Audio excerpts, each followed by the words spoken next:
Class 12th के physics के EMI chapter में एक क्वेश्चन बोर्ड्स और कंपटीशन दोनों में बड़ा फ्रीक्वेंटली आता है, जिसमें डायरेक्शन निकालना पड़ता है। लेकिन जितना फ्रीक्वेंटली वो क्वेश्चन आता है उतने फ्रीक्वेंटली बच्चे उसमें गलती भी करते हैं। तो चलिए उस क्वेश्चन को हम लोग एक ट्रिक की मदद से सीखेंगे कि कैसे उसको आसानी से बना करके उसमें मार्क्स फेच किया जाता है। चलिए इस ट्रिक को समझते हैं एनसीईआरटी के क्वेश्चन की मदद से।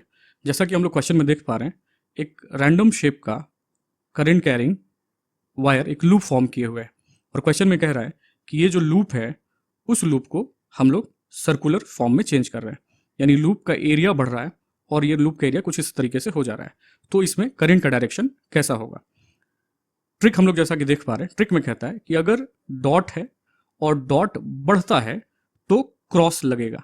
यानी कि लेंज लॉ क्या कहता है, जो चीज है उसको जस्ट अपोज करना है। तो डॉट है लेकिन सिर्फ डॉट के होने से नहीं होगा, डॉट है और डॉट बढ़ रहा है तो बढ़ रहा है तो इसको अपोज करना है, इसके इंक्रीज को अपोज करना है। तो क्या लगा देंगे, जस्ट उल्टा मैग्नेटिक फील्ड लगा देंगे, यानी कि क्रॉस लगा देंगे। उसी तरीके से अगर डॉट है, डॉट घट रहा है तो डॉट क्या हो रहा है, घट रहा है, तो अपने को सपोर्टिव फील्ड लगाना है। सपोर्टिव फील्ड के लिए क्या कर देंगे, हम लोग डॉट लगा देंगे।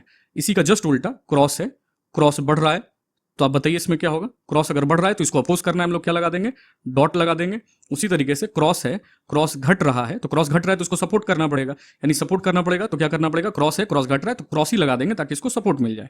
अब चलिए इस क्वेश्चन को देखते हैं। इस क्वेश्चन में जब इसका एरिया इंक्रीज हुआ है तो पहले इसके पास कैसा मैग्नेटिक फील्ड था, इसके पास क्रॉस मैग्नेटिक फील्ड था। और ये क्रॉस मैग्नेटिक फील्ड पहले जितना मैग्नेटिक फील्ड इनक्लोज कर रहा था उसके मुकाबले में अब ज्यादा मैग्नेटिक फील्ड इनक्लोज कर रहा है। तो इसमें कौन सा ट्रिक लगेगा, क्रॉस है और क्रॉस बढ़ रहा है, क्रॉस है, क्रॉस बढ़ रहा है तो अपने को क्या लगाना पड़ेगा, अब अपने को इस स्थिति में डॉट लगाना पड़ेगा। तो जैसे ही इस क्वेश्चन में हम लोग डॉट लगाएंगे राइट हैंड थंब रूल से, तो डॉट लगाएंगे तो हमारा डायरेक्शन किधर जाएगा, देखिए डॉट इधर हम लोग को थंब रखना है अपवर्ड द प्लेन।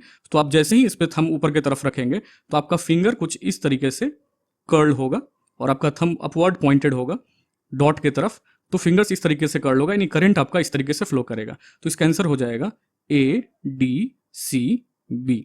सिमिलरली दूसरे क्वेश्चन में यहां जो लूप है, पहले एक बड़ा सा सर्कल था और ये सर्कल क्या हो गया है, अब ये छोटा हो गया।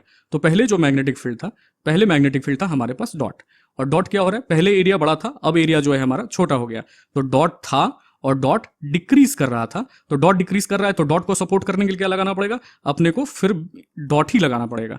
तो ये किस ट्रिक के हिसाब से, डॉट है और डॉट घट रहा है तो डॉट ही लगाना पड़ेगा। तो अगेन हम लोग डॉट ऊपर करना है, इसके लिए थंब ऊपर करेंगे और हमारा फिंगर्स कैसे कर्ल होगा, आप कॉपी पे ऐसा डायग्राम बना करके फिंगर्स करके देख लेंगे, फिंगर्स कुछ इस तरीके से कर्ल हो जाएगा।